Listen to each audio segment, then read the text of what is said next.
13 heures à sonner, mesdames et messieurs, bienvenue au sommaire de ce journal. ECO, c'est le nom de la future monnaie unique de la CEDEAO, attendu pour 2020. Nous en parlerons dans ce journal. Sport, les écureuils du Bénin rencontrent ce soir les Lions de l'Atlas du Maroc en huitième de finale de la CAN Égypte 2019. Quelle chance ont-ils de tirer leur épingle du jeu? La réponse, c'est dans un instant. Et puis, le Conseil militaire de transition au Soudan a libéré 235 membres d'un groupe rebelle du Darfour Ouest, une des résolutions issues des discussions reprises hier entre les généraux et la contestation.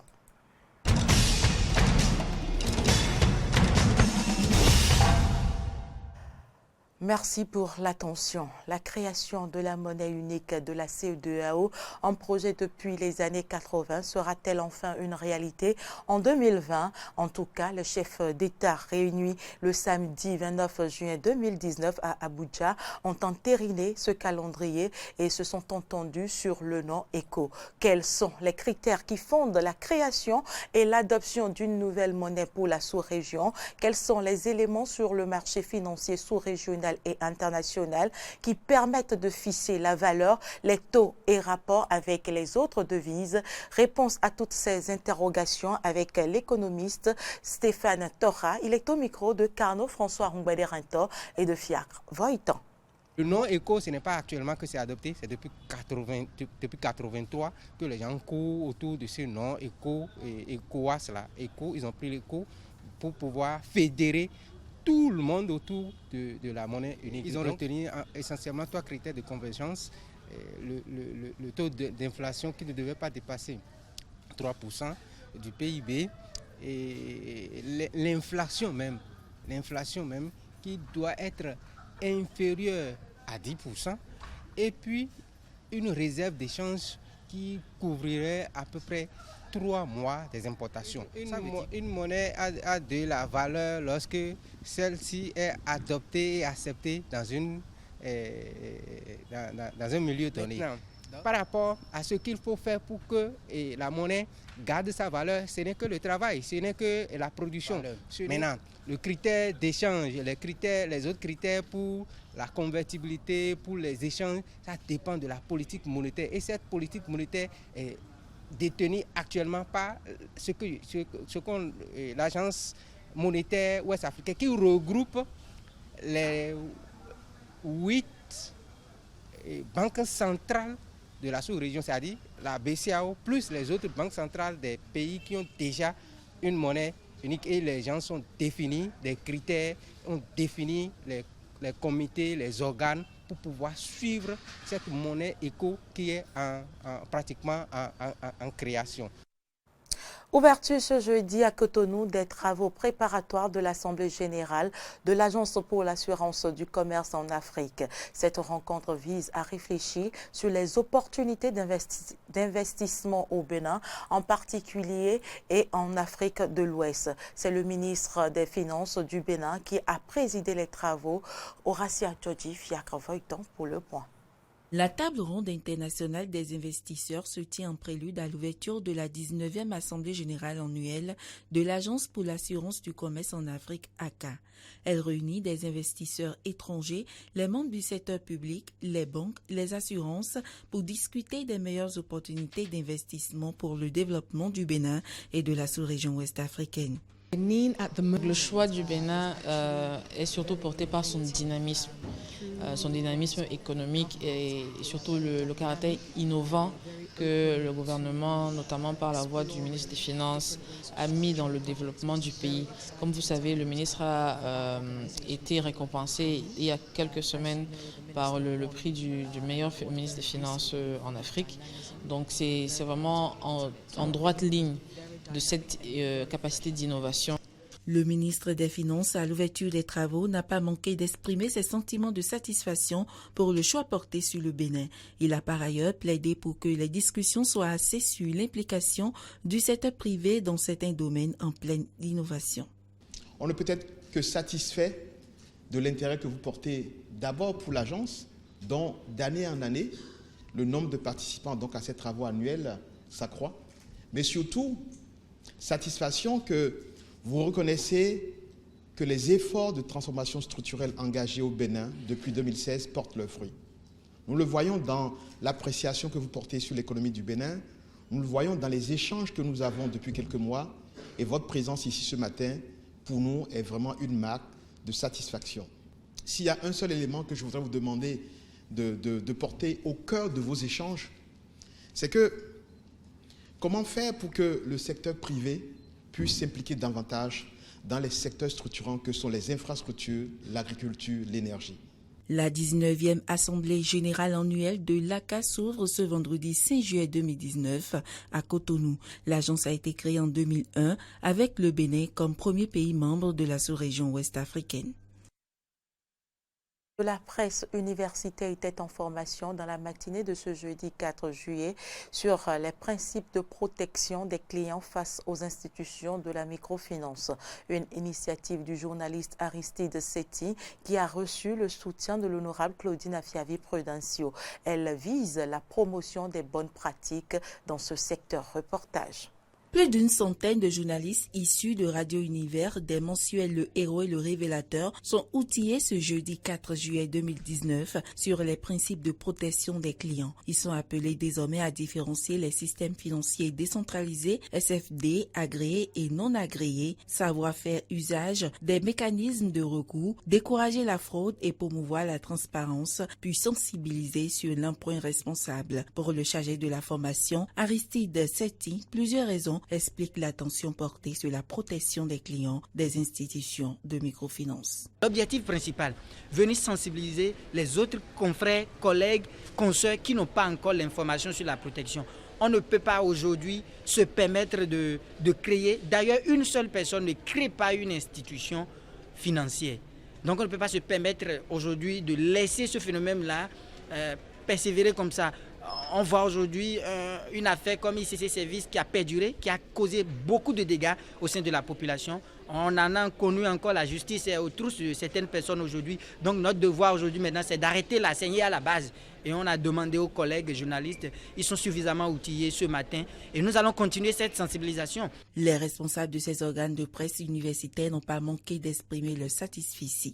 Tout ce qui a été donné valait la peine et celui-là qui a donné la formation mettait ce qu'il est venu dire et je pense qu'il y a assez d'éléments qui ont été donnés ce matin en plus de pouvoir les former pour le métier de journalisme et je pense qu'ils ont pu avoir certaines notions aujourd'hui concernant tout ce qui est la bancarisation, le prêt, l'emprunt et tout ce qui est comme garantie à avoir pour pouvoir faire des prêts. Donc c'était intéressant cette formation. La notion qui a été abordée est une notion importante et qu'elle sera utile tant aux stagiaires qu'à nous-mêmes qui avons pu bénéficier de la formation. À la fin de cette formation, il est attendu que les journalistes présents informent les populations à travers leur production sur les droits et devoirs qui sont les leurs et à les sensibiliser pour un changement de comportement plus responsable. Cap sera mis bientôt sur d'autres couches sociales comme les artistes et les femmes des marchés toujours dans l'optique de mieux sécuriser le secteur des IMF au Bénin. Écoutons à présent quelques participants à la fin de cette formation. L'impression était bonne parce qu'au cours de cette communication, on a eu à recevoir des notions sur comment faire pour protéger, pour avoir donné l'information aux clientèles en ce qui concerne les structures de microfinance. D'abord, je vais dire que c'est une très bonne initiative du journaliste Aristide Setti. Au cours de la formation, on a eu beaucoup d'apports. Ça nous a permis de savoir maintenant comment gérer la microfinance. Et ça nous a permis de savoir réellement les étapes à suivre pour bien emprunter un prêt. D'abord, pour faire un prêt, il faut avoir un projet donné. Il faut avoir un montant donné. Il ne faut pas juste emprunter pour emprunter. Je vois vraiment que nous avons déjà les bases nécessaires. Et en tant que fêteurs, et pour véhiculer ce message, nous sommes bien sensibilisés et aptes à sensibiliser les autres sur le terrain. Et donc je pense que cette formation est vraiment capitale pour nous. Et donc nous invitons aussi la prochaine fois, si nous pouvons avoir d'autres occasions pour pouvoir mieux approfondir cette formation, pour pouvoir mieux déceler les alentours et les contours de ce sujet, pour être mieux aguerris, pour pouvoir faire le travail sur le terrain.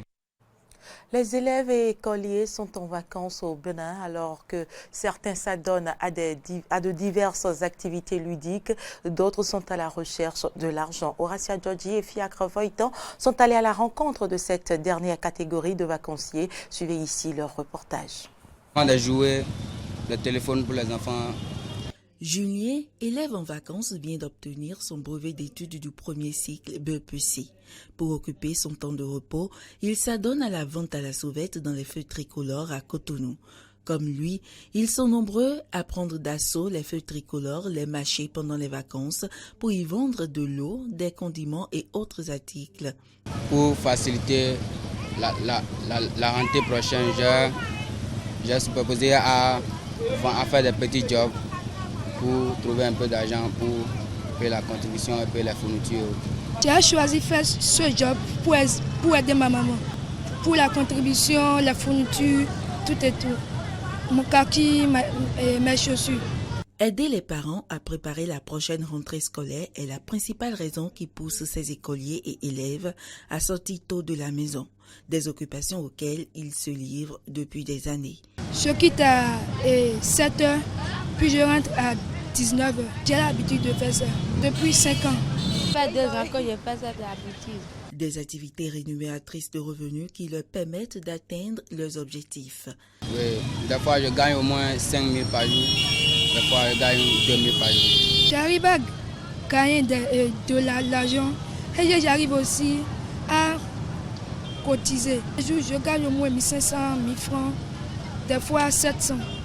Je fais ça pour faire la tontine. Au-delà du profit généré, ces activités, communément appelées jobs de vacances, constituent également une manière pour ces élèves de se distraire pendant cette période des vacances. Actualité en dehors du Bénin, dans la réserve d'Omo, à une centaine de kilomètres au nord-est de Lagos, Joy Adeosun et sa patrouille ont une mission, celle de protéger des espèces rares d'éléphants, des forêts menacées par la déforestation illégale et l'urbanisation accélérée de la région. Reportage. Ces gardes forestiers veillent sur l'une des dernières zones naturelles du sud-ouest du Nigeria. Un espace réservé à la faune et à la flore sauvage situé dans la forêt d'Omo. Ici vit une espèce rare, l'éléphant des forêts, que Joy et sa patrouille ont pour mission de protéger. Les activités humaines comme l'agriculture par exemple sont le principal problème. Les éléphants de la forêt ont peur des hommes, à tel point qu'ils fuient d'ici. Et cela devient difficile pour nous en ce moment de suivre leurs traces dans notre réserve protégée. Une centaine d'éléphants habiteraient toujours dans cette réserve. Mais la déforestation menace de plus en plus leur existence. Pas un jour ne passe sans que les gardes forestiers recensent des camions remplis d'arbres coupés, comme celui-ci. Abattre des arbres ici, c'est détruire l'habitat des éléphants, donc c'est les exposer. À cause de cela, ils se sentent mal à l'aise. Ils aspirent à vivre dans un endroit le plus couvert possible.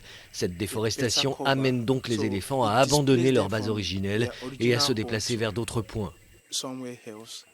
Cette forêt tropicale est classée et protégée, mais malgré ça, elle reste en partie ouverte à des activités commerciales dont profite ce hameau d'une centaine d'habitants. Par leur travail, bûcherons et fermiers locaux réduisent petit à petit l'espace de vie des éléphants. J'étais au chômage. C'est pourquoi je suis venu m'installer dans la forêt. J'ai défriché un coin pour planter du cacao. Quand le cacao commence à pousser, je l'arrose et je m'en occupe.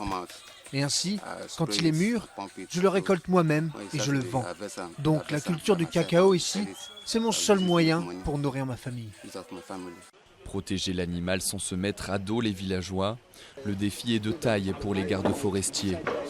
La survie des derniers éléphants des forêts du Nigeria en dépend.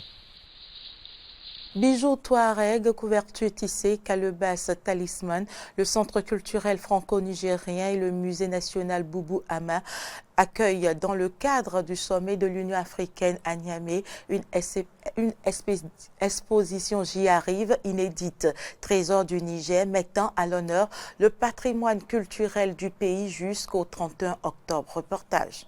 Bijoux Touareg, couverture tissée, calebasse, talisman, le Centre culturel franco-nigérien CCFN et le Musée national Boubou Hama accueillent dans le cadre du sommet de l'Union africaine à Niamey une exposition inédite, Trésor du Niger, mettant à l'honneur le patrimoine culturel du pays. Le sommet est une vitrine politique, mais cette exposition est une vitrine culturelle. On a tendance à enfermer le Niger et cette région dans le carcan djihadiste. Avec cette exposition, on veut montrer que c'est un carrefour culturel et humain et pas un verrou ou une enclave. Chaque pièce de cette collection de l'artisanat touareg qui est fait à la main, à la cire perdue ou même au martelage est unique. Et c'est ça qui fait la beauté de cette collection. Commencer à rassembler, à collecter ces bijoux en faisant le village. Après, le forgeron et même, ou les détenteurs, parce que ce n'est pas seulement les détenteurs, vous avez des femmes, des vieilles personnes, des femmes, des hommes qui ont leurs bijoux anciens, qui venaient chez moi à Abalak nous proposer les bijoux. On avait rassemblé beaucoup de pièces, on s'est rendu compte qu'au bout de 15 ans, on avait une grande collection. Donc on s'est dit, il faut faire un musée à Abalak pour préserver ces pièces, pour bien les conserver. Autre originalité, les pièces sont exposées à côté de photos les montrant dans leur contexte. On a des photos de femmes portant des bijoux ou de tentures de mariage accrochées au mur. L'exposition rassemble des objets ayant trait au coton, des talismans, des calebasses, mais aussi de belles assiettes émaillées provenant de la France, Tchécoslovaquie, Japon ou Chine, que certains visiteurs considèrent à tort comme de tasses nigérianes, car elle est importée du grand voisin. Vous connaissez quelques bijoux, notamment les bagues et autres, mais les significations profondes de ce qu'ils représentent, ce n'est qu'aujourd'hui que j'ai pu découvrir le sens réel de cette culture et de ce que portent nos mères, nos sœurs et d'autres adeptes aussi de la culture touareg. Il s'agit de la collection Maridas de Mariama da Silva Abdou Saleh, descendante de la chefferie de l'Arewa, ancien état précolonial à l'est de Niamey. Chaque pièce a une histoire, c'est l'histoire qui fait la pièce.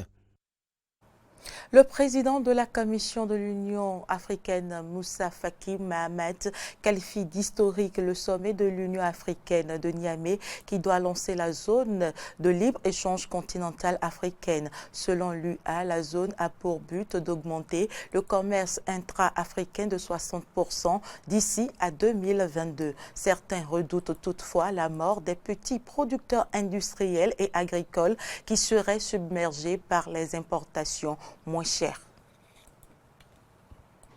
La Commission, en étroite collaboration avec le comité des représentants permanents et les experts de nos États membres, a continué à travailler sans relâche pour donner une lisibilité plus renforcée à la mise en œuvre des projets phares identifiés par l'agenda 2063 et pour certains lancés officiellement depuis 2018 par les chefs d'État et de gouvernement. Il va sans dire que le plus emblématique de ces projets est la zone de libre-échange continentale africaine que nous nous apprêtons à sortir des fonds baptismaux dans quelques heures.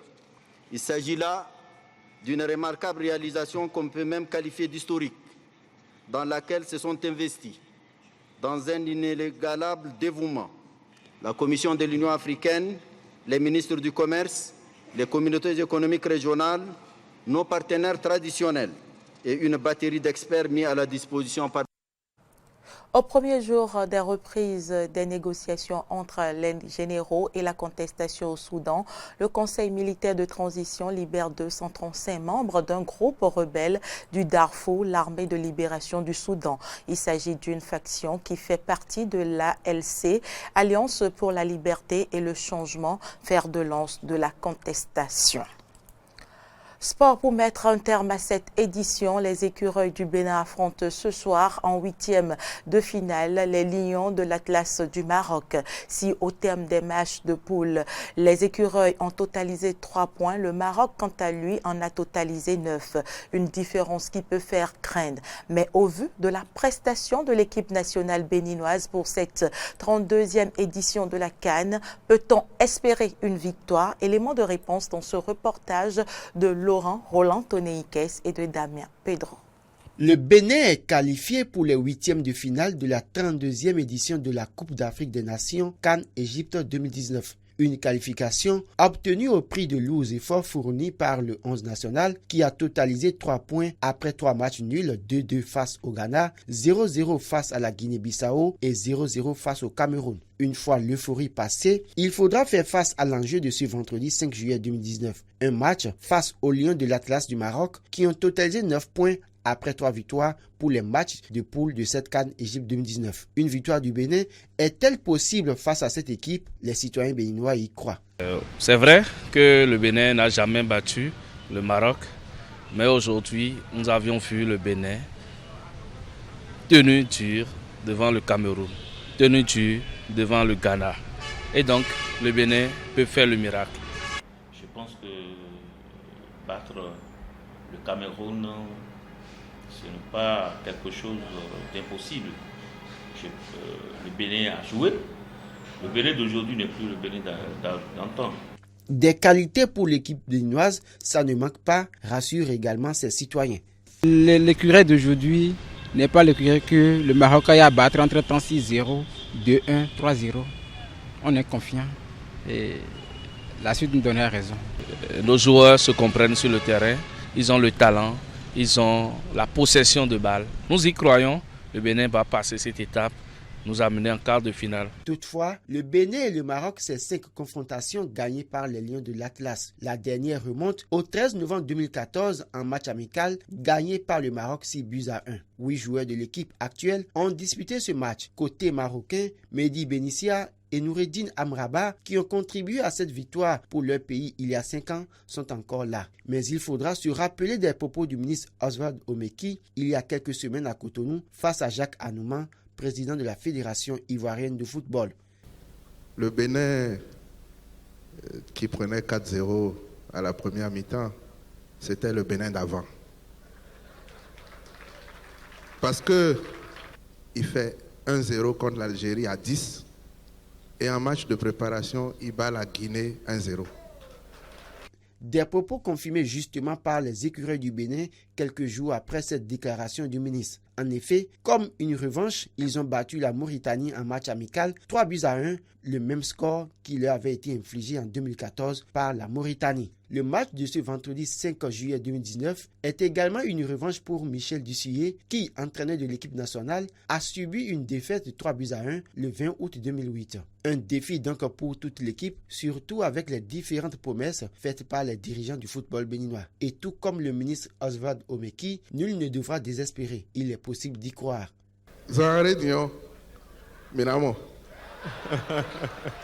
Dans quelques temps, on fera le point. J'y crois également. Bonne chance aux écureuils. C'est la fin de cette édition. Merci de l'avoir suivi. L'actualité se poursuit sur les différentes plateformes Twitter, Facebook, YouTube et sur notre site internet www.benin-eden.tv.